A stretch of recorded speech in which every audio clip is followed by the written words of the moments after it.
Hello my beautiful fragrance family, Dustin here, Fragrance Fan. Go ahead and do me a solid and click that like, comment, and subscribe, and don't forget to hit that bell notification. I'm just going to keep on giving you guys these budget-friendly fragrance reviews, that 40-ish and under dollar range. Most of these are way less than that. Good number of these you can find at your local rag stores.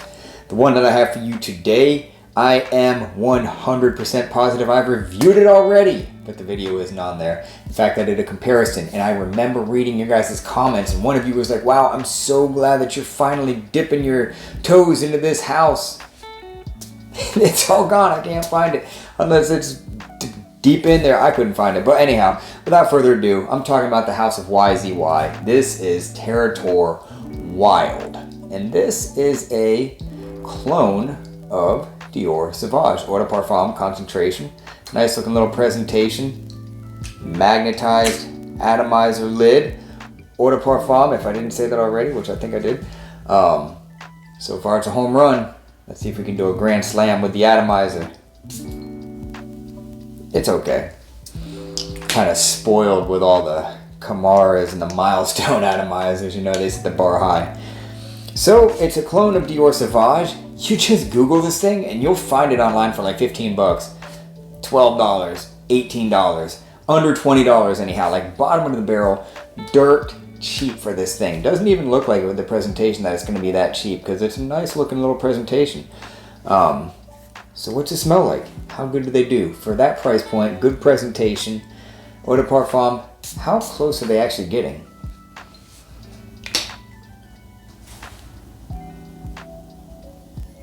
Extremely close.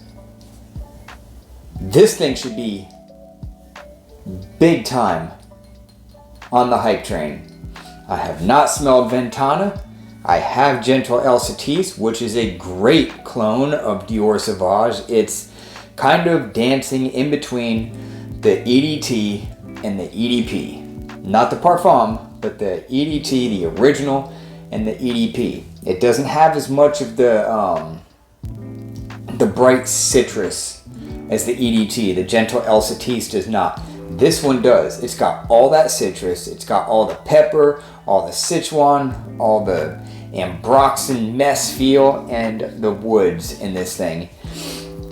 They came very close to the smell of Sauvage. Surprisingly close for the money. It's basically a no-brainer as far as the scent profile. So how does it perform? Well, I can tell you this. I was going to meet somebody at someone's house to fix a problem that they were having there. And the gentleman was in the garage, and I got out of the van and was walking down the driveway. He's in the garage on a ladder and says, whatever you're wearing today, I can smell it. It's strong.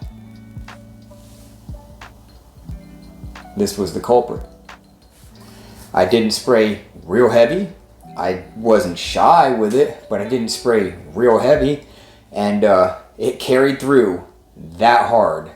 So you can overspray with this one, easy. You can overspray easy with Dior Sauvage. Very easy, very piercing, loud, spicy, fresh spicy, citrusy, woody, Ambroxan fragrance. So overall, they did a fantastic job. Seasons to wear this? Any. In Florida, it's a 4-season fragrance. Up north, probably about 4.5. It's not going to work the best for the coldest days of year, but this is a blue fragrance. It pretty much does it all. It's not really a dressy fragrance, but it is a cheap version of Dior Sauvage. Most people know what that smells like. If you don't, it's a very versatile fragrance that rakes in compliments, that people either cannot stand or absolutely love this thing. And I say more people love it than hate it, and even the people that think that Sauvage is getting played out and stuff like that, you kind of got to give credit where credit is due, because Sauvage kind of paved the way for a lot of this scent profile that is going on. So the overall longevity on this thing was like 6.5 hours. So it's a solid performing fragrance. Above average in projection from what I can tell so far, a little bit above average in performance, like I mean projection, like way above average, and overall longevity, I could be going nose blind. I have wore it several times, can't really see the juice level. I've taken a dent out of this thing though, because I wear it a lot, and I'm getting to my nose at least 6.5 hours. I might be getting more. So yeah, overall rating, I'll give this a 7 out of 10. A 7 out of 10, and that's good for being such a cheap fragrance. To give this thing a 7 out of 10, that's a solid rating.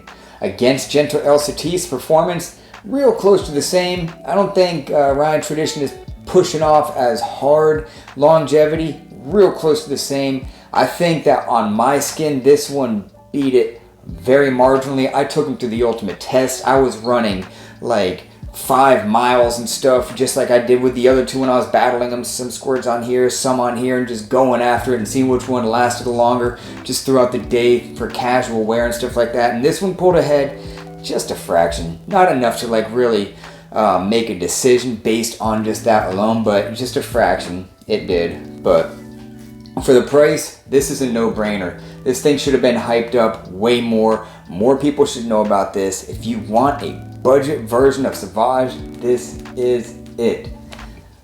You can mostly only find it online. However, some like the private owned like perfume stores and stuff, like we got one in our outlet mall, and they have it. That's how I found out. I was like, wow, this thing is like stinking amazing. So I ordered it that night. You know, I wasn't gonna pay the 35 or whatever they had it for, so I got it for like 15, and super glad that I did.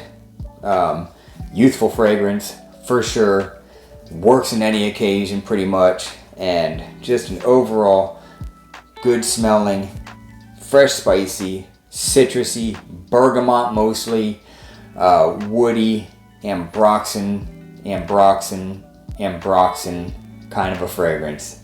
So with that, that's my final thoughts on YZY's Territoire Wild. With that, I'm out. Y'all be blessed. Take care of yourself always. And until next time.